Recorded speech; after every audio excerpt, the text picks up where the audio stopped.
Já foi o tempo em que a mulher era vista como sexo frágil. Hoje, somos guerreiras no mercado de trabalho, rainhas no lar, sedutoras na intimidade. Por todas essas razões, nós merecemos um espaço todo nosso. Entra no ar a partir de agora, Papo de Mulher. Aqui você tem voz, aqui você tem vez. Os nossos parceiros são Laboratório Vila Rica, doutora Sidneia Aparecida Galo, doutor Antônio Valentim Sâncio, Imafar Farmácia de Manipulação, Casa do Biscoito, doutor Rômulo Tavares, urologista, terapeuta Angélica Jacó, Clínica Lavi, com a cirurgiã dentista Carol Guedes.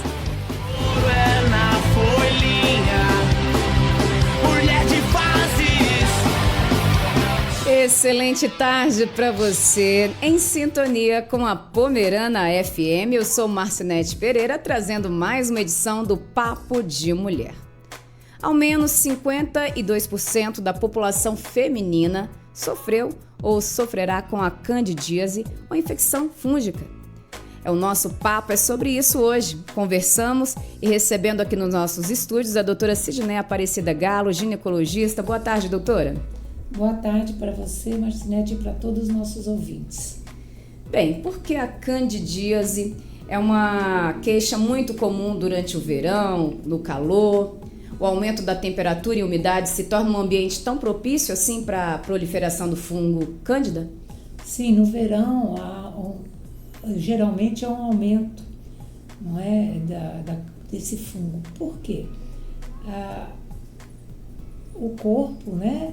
A pessoa soa mais, a pessoa vai mais à praia ou à piscina, e isso tudo favorece o aparecimento desse fungo, por estar num ambiente molhado, quente, né? E depende das roupas, né? Que mais tarde nós vamos citar o que a gente deve fazer, né? Para combater. Então, esse ambiente propício de calor, muito suor, a parte genital que fica muito quente, isso favorece o aparecimento, que o fungo se multiplique, né? Bem, o suor também pode trazer alguma irritação para a parte genital, mas como saber diferenciar se é uma irritação simples de suor ou uma cândida, por exemplo? A candidíase geralmente dá um corrimento esbranquiçado em placas, tipo um leite coalhado, e coça muito. A coceira às vezes aparece mais no período pré-menstrual e coça muito mesmo. E a pessoa tem mais coceira. Já uma irritação, ela geralmente não vem acompanhada desse corrimento branco igual leite coalhado. Essa irritação é mais um ardor do que propriamente uma coceira. É como se a pessoa tivesse assada, né? Então, a gente distingue por vários outros fatores, mas principalmente por isso. A falta de corrimento, a falta de coceira, às vezes não é tanto a coceira que dá. Na inflamação, geralmente é mais o ardor, aquele ardor como se tivesse uma queimadura, como se tivesse assada a pessoa. Então, a gente já distingue por isso, um dos sintomas mais básicos, né? A gente já faz a distinção por isso. Então, a gente tem que examinar o paciente. Quando às vezes tem fissuras, às vezes é mais candidíase, que fala a favor. São pequenas coisas que a gente, durante o exame físico, vai descobrindo. Sim.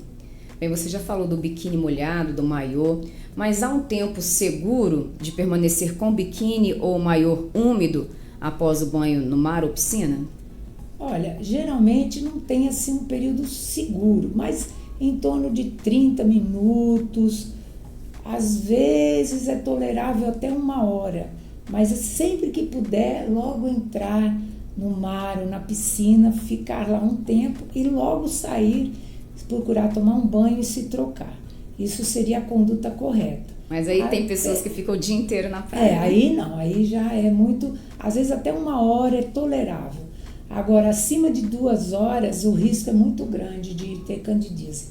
E quem tem candidíase de repetição ou quem tem favorecimento ao aparecimento de candidíase, essa realmente tem que se trocar logo, né? Se tomar um banho, se trocar logo e trocar logo a roupa, não deixar a roupa mais de 30 minutos ou 1 hora de jeito nenhum. Né? Tolerável, a gente às vezes até tolera 1 hora, mas assim que puder tem que se trocar, porque quanto mais tempo fica, é o que você falou, entra na água da praia ou entra na piscina, depois sai, depois entra outra vez, depois sai, e isso favorece o quê? A área ficar úmida. Geralmente os maiôs, os biquínis são de lycra e favorece ficar mais quente o local pela a roupa sintética, né? Que é o maiô ou o biquíni, né, no caso. Então já é um fator de risco aquela roupa e ainda uma área, um calor, né, que provavelmente está, né, no verão, e mantendo a área, o local úmido. Então é um favorecimento muito grande para candidíase, né, para cândida se proliferar.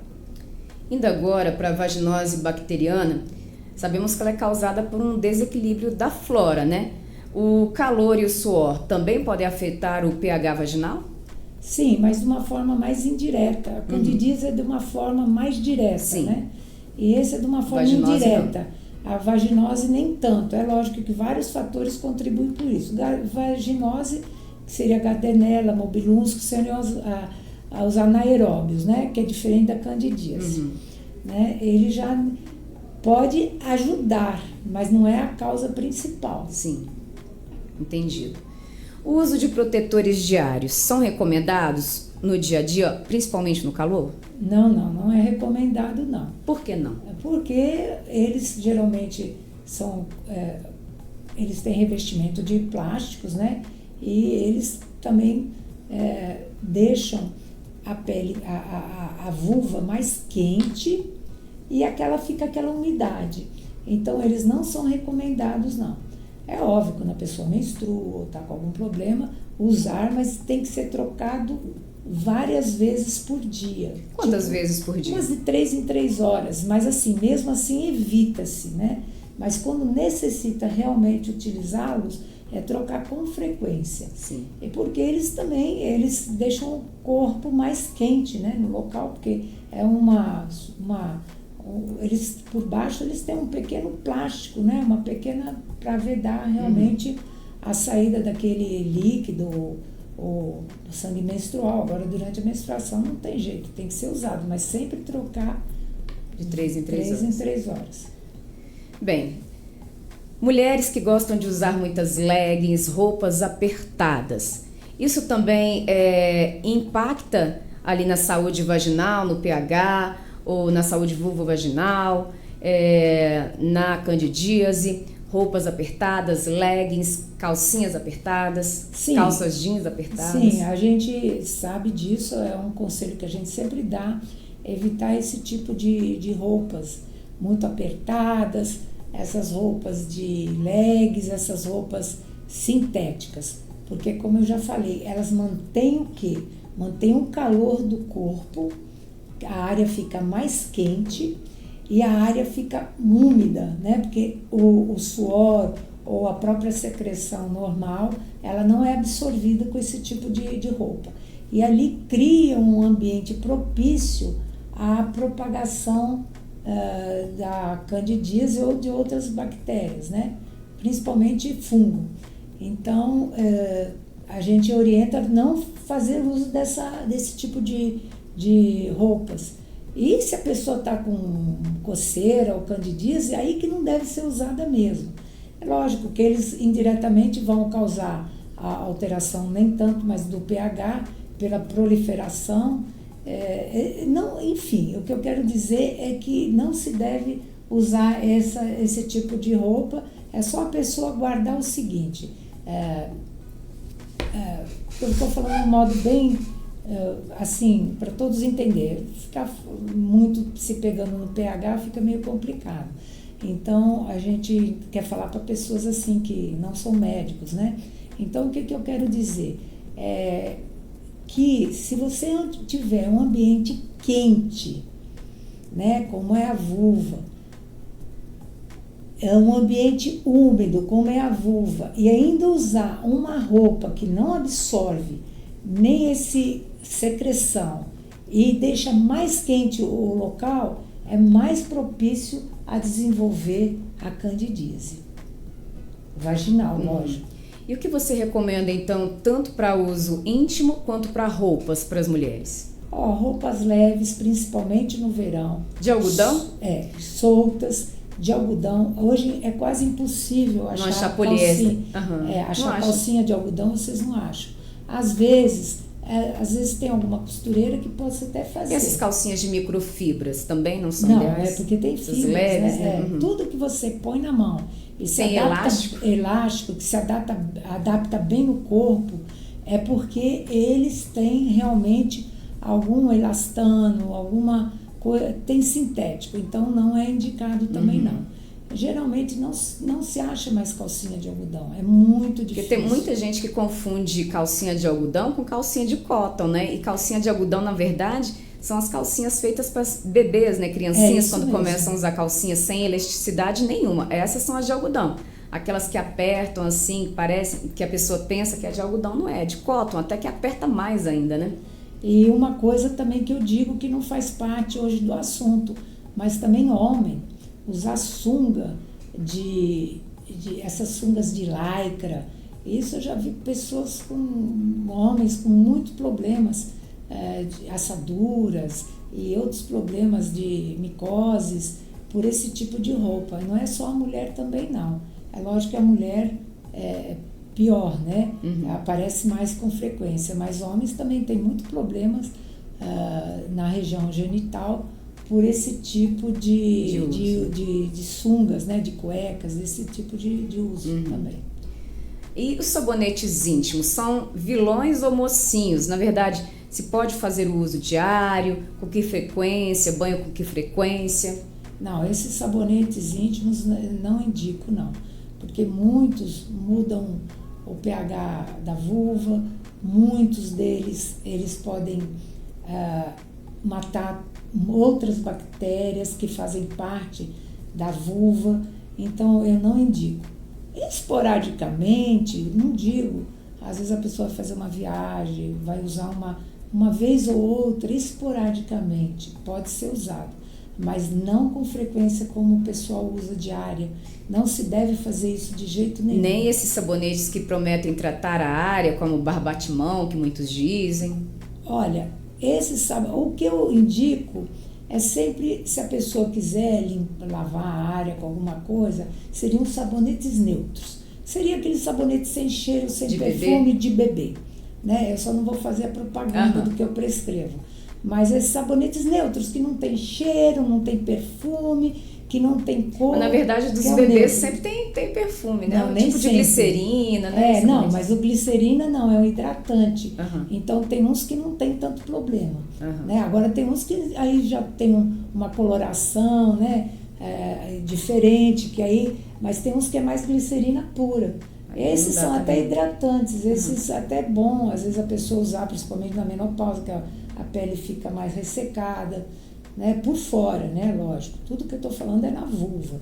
Então, esses sabonetes que tem muita fragrância junto, cheiro, perfume, coloridos, eles não são bons. Seria aquele de neném com glicerina e puro, sem nada misturado na fórmula. Você falou da parte de fora, então está estritamente proibido a ducha vaginal? Sim, a ducha vaginal não é indicada também não, porque eles podem carregar, além de carregar bactérias, depende da ducha, se ela for feita com muita intensidade, aquela secreção pode subir, né, e carregar muitas bactérias, dependendo para trompa, para útero, e também porque as duchas, elas podem alterar o pH vaginal. O pH vaginal, ele é mais ácido. Então, se você vai e altera esse pH, você acaba com os lactobacilos, que são os lactobacilos que fazem a proteção da vagina, né?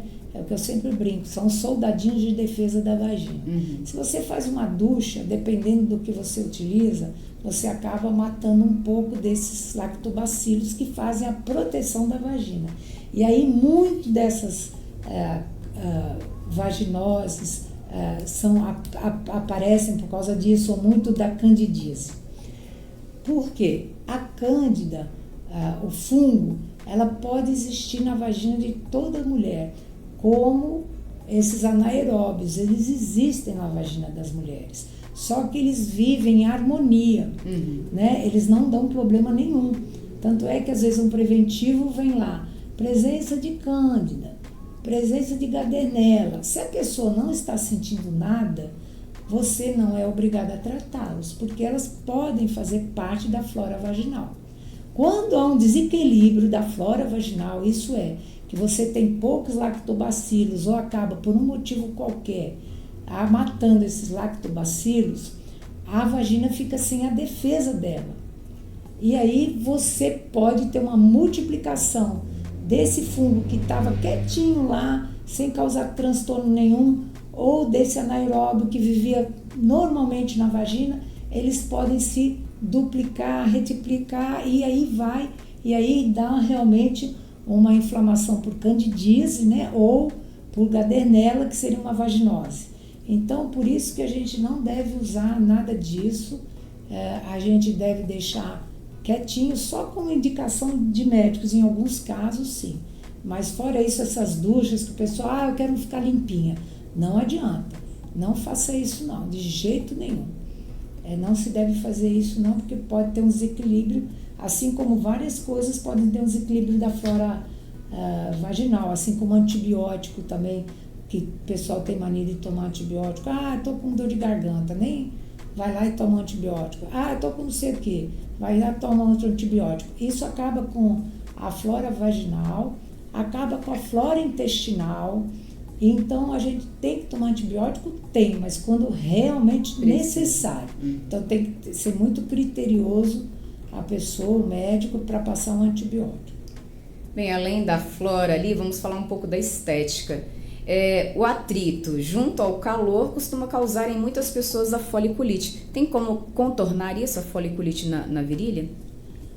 Se você tem uma foliculite, por causa de atrito, tudo isso, né, que eu falei da calcinha, é bom calcinha de algodão, roupas mais largas, ficar em casa, faz uma bermudinha de algodão, esse é algodão mesmo, tipo bermudinha de jogador que eu falo, né, mas sem ser sintética, né. Aquelas de dormir, né? Isso, aquelas de dormir, a de algodão, manda fazer, fica andando em casa com aquelas bermudinhas, né, isso ajuda. O atrito também pode piorar, por isso que a roupa muito apertada, tudo isso. É bonito, mas faz mal. Não é bom não. Então, agora a foliculite, a pessoa é muito da pessoa às vezes de fazer tricotomia, raspar pelo, essas coisas, né? Não é muito bom fazer isso, que pode inflamar os pelos e dar foliculite, ou tirar de uma forma qualquer, né? Às vezes até laser, tudo pode dar foliculite. Então, quando a pessoa tem que sempre raspar os pelos no sentido do pelo, não ao contrário do pelo, e o certo é nem raspar, né? É o que eu sempre digo. Os pelos pubianos servem para quê? Para proteção? Proteção. Mesmo? Se eu te pergunto, Deus fez alguma coisa errada? Errada, não fez, né? Não fez. Não fez. Deus não fez nada, tudo no nosso corpo Deus fez porque tem um propósito, né? Então, eles servem de proteção. Às vezes, a própria secreção normal da mulher, ela fica nos pelos, né? Aquela secreção que a mulher tem, normal, que a pessoa tem na vagina, fica no pelinho ali, e aquilo absorve com o tempo, ele não vai direto para a roupa. Então, tudo tem uma serventia no corpo da gente. Então, mas ninguém vai pra praia com aquele monte de pelo, né? Já pensou chegar na praia lá, todo fica esquisito. Às vezes eu falo assim, olha gente, quem tem muita foliculite, quem tem muitos esses problemas, corta com uma tesourinha para evitar de raspar, para aquilo não dar foliculite, para o pelinho não entrar e inflamar, né? Então evita isso aí. E tem como atenuar, né? Se você às vezes está com uma foliculite, fazer compressa de água fria, esfoliação, faz uma compressinha para aliviar na hora, né? Depois, mais na frente, acho que a gente vai falar disso. Para o alívio, iria perguntar sobre se a mulher está com coceira, ardência, custando se aguentar, o que ela pode fazer para um alívio imediato? Porque a gente sabe que é difícil, né, encontrar uma vaga para um ginecologista. Até encontrar, por exemplo. Até poder consultar. Um alívio que não vai curar. Ele não cura. Que não vai atrapalhar também. Mas não atrapalha. E você vai se sentir acalmar. O que é? É o chá de camomila. Você ferve o camomila, bota na geladeira e aquele gelado é só externamente, gente. Não é para banhar nada lá dentro, não. É só por fora. Aquela água geladinha junto com a camomila tem efeito calmante. Então, aquela coceira que a pessoa está sentindo, ardência, a pessoa faz esse chazinho, põe na geladeira. Quando ele estiver geladinho, a pessoa faz uns banhinhos externos, vai jogando água com uma gazezinha. Pode ser o tal do banho de assento também? Tipo um banho de assento. Vai jogando aguinha geladinha, isso vai acalmar. A água gelada acalma e a camomila tem um efeito muito bom de acalmar. Mas ele não vai resolver o problema, é só para acalmar, né? Compressas frias também acalma, né? Tudo que é mais geladinho acalma essa coceira, principalmente a camomila. Isso falando eu não estou falando tratamento médico, eu estou falando assim, uma coisa quando está em casa. A consulta demora a chegar. E às vezes a pessoa é um sábado, domingo, a pessoa não está aguentando de coceira por candidíase, aí vai acalmar bem. Bem, quando uma mulher está com candidíase, ela pode frequentar piscina ou mar? Não, isso ela pode frequentar. Não tem perigo, porque ninguém vai pegar a candidíase na praia. Na praia que eu digo assim, dentro do mar, né? Estou dizendo assim, é um mar que hoje em dia está tão poluído tudo que a gente nem sabe. Pode pegar até coisa pior nesses mares aí. Precisa até tomar cuidado por onde a pessoa Principalmente entra. piscinas, né? Então tem que ser piscina bem tratada, mas pegar normalmente não. Mas transmitir pode piorar o quadro dela? Pode piorar pela ardência, né? O mar, principalmente a água salgada, então a pessoa já está com aquilo com fissura, ardido, vai entrar no mar, vai ficar com mais ardência. Agora, transmitir através do mar, não. A não ser que a pessoa vá lá numa banheira, entre numa banheira que está mal higienizada, isso já vi casos. A pessoa entra nessas banheiras, está mal higienizada, né? A banheira de casa, entra e aí pode pegar candidíase, pode pegar certas coisas, né? Fungos, quer dizer. Não se pega assim, mas na relação sexual, sabendo que a candidíase não é uma DST, a mulher pode transmitir, né, pro companheiro. Sim, ela não é uma doença sexualmente transmissível, mas em algum caso ela pode transmitir. Às vezes o marido não pega também, não. Às vezes ela pode transmitir para o marido, ou o marido transmitir para ela, porque são fungos, né, que vivem na pele, e você pode transmitir, mas elas, às vezes a pessoa tem a candidíase e não transmite para o marido, né? Depende da imunidade, depende de vários fatores. Mas e ela não é doença sexualmente transmissível, não, nem a vaginose bacteriana. Eles não são doenças que são DST, doenças sexualmente transmissíveis, não são, mas quando se faz o tratamento é o casal que faz, né? Não, nem sempre. Não, nem sempre. Se o parceiro não sente nada, você não faz. Só da pessoa. Só depois se você vai e volta com essa infecção, aí você trata. Ou se o parceiro quiser, mas porque se ele não sente nada, você vai tratar o quê? Ele não está com coceira, não está com fissura, não está com nada, a não ser que a pessoa tem que ver a glande do parceiro, se ela tem aquela glande muito, né, dá uma olhada, que às vezes tem que fazer uma cirurgia, né, pro parceiro, que às vezes ele alberga o fungo ali e tem que fazer uma pequena cirurgia, mas geralmente a gente não trata, só se a pessoa mantiver por vai e volta, e a gente pensa que talvez o parceiro, aí pode ser pensado. Mas normalmente, hoje em dia, a gente não trata, não é obrigatório tratar. Mas e durante o tratamento, a mulher pode ter relação sexual? Pode, mas assim, naquele momento que está tomando o remédio, eu não indico, mas pode ter relação. Porque se ele tivesse que pegar, ele já tinha pego. Entendido. Alimentação e hidratação fazem parte ali na prevenção dessas de candidíase ou vaginose ou de fungos?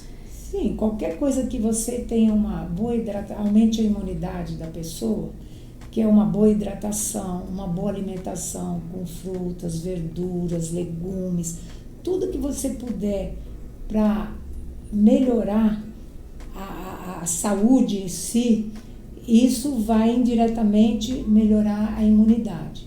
Se melhora a imunidade, a própria paciente às vezes combate essas alterações. Não precisa, às vezes a pessoa mesmo combate. Isso depende da imunidade da pessoa. Então, quanto mais a pessoa puder fazer exercício físico, quanto mais a pessoa puder ter uma boa alimentação, usar roupas adequadas, isso tudo melhora para não ter mais candidíase ou combatê-la. É óbvio que uma boa alimentação, uma boa hidratação, a hidratação só faz bem para tudo, né? Para o rim, se a pessoa beber bastante água, elimina uma série de problemas, como às vezes ter cálculos, ter problemas urinários sérios, ter infecção urinária. Então, a hidratação, uma boa alimentação, uma hidratação boa, é muito bom para a saúde. Para mulher que está em casa, sentiu alguma coisinha ali na região íntima, quando é hora de procurar ginecologista? Se os sintomas persistirem e a pessoa vê que não melhora, aí sim, tem que procurar. Porque é uma coceirinha, às vezes a pessoa tem, ou às vezes usou algum produto. Eu vou falar uma coisa muito importante. Às vezes a pessoa compra papel higiênico perfumado, colorido, essas coisas também têm que ser evitadas, né?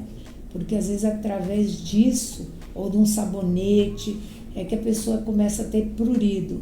Então, o amaciante na lavagem também, né? Aí eu indico a roupa íntima ser lavada na mão, isso é muito importante, foi bom você ter lembrado.